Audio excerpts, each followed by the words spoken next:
Vladimir Putin's loss of a key regional ally in Bashar al-Assad has weakened Moscow at a crucial moment, writes journalist Ambrose Evans-Pritchard for the British newspaper The Telegraph. The author expresses the opinion that Ukraine is slowly losing the armed conflict on the battlefield, but at the same time the Russian Federation is slowly losing the economic conflict. These two phenomena, according to him, are happening at approximately the same speed. The Kremlin's income from oil exports is too small to support an intensive war, and no one will lend Putin a penny, he emphasizes. The author also notes that 2 weeks ago, the strategic victory of the Kremlin leader Vladimir Putin in the war against Ukraine was far from factual, and now it has become even more illusory after the Assad regime collapsed like a house of cards. The latest event has significantly undermined trust in Putin in the Middle East and the Sahel. The Russian president could do nothing to save his only state ally in the Arab world. It is also noted that the master of this region is now Turkey. Evans-Pritchard, citing other observers, writes that the Kremlin has placed its hopes on Trump's victory and now expects the newly elected US president to issue ultimatums to both Kyiv and Moscow. If Zelensky refuses peace conditions, Washington will stop military aid to Kiev.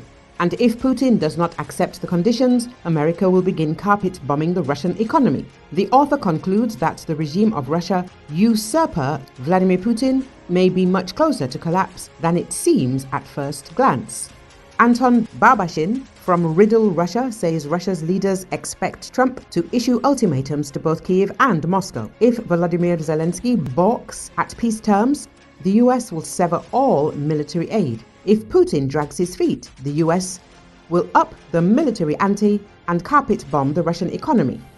That economy held up well for 2 years, but this third year has become harder. The central bank has raised interest rates to 21% to choke off an inflation spiral. The economy cannot exist like this for long. It's a colossal challenge for business and banks, said German Gref Sberbank's chief executive. Sergei Chimezov, head of the defense giant Rostec, said the monetary squeeze was becoming dangerous. If we continue like this, most companies will essentially go bankrupt. At rates of more than 20%, I don't know of a single business that can make a profit, not even an arms trader, he said.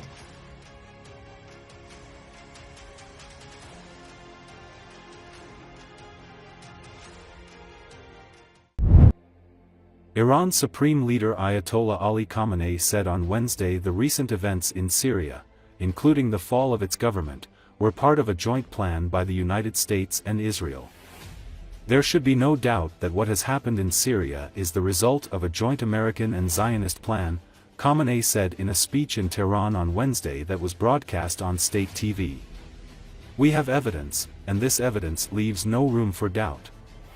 The Supreme Leader added, a neighboring state of Syria has played a clear role in this matter, and it continues to do so. Everyone can see this. Khamenei also rejected speculation by analysts who have said that Iran will be weakened by the fall of Syrian President Bashar Assad's government. Those ignorant analysts are unaware of the meaning of resistance. They think that if resistance weakens, Islamic Iran will also weaken. But I say, with the help and power of God by the will of Almighty Allah, Iran is powerful and it will become even more powerful, he said.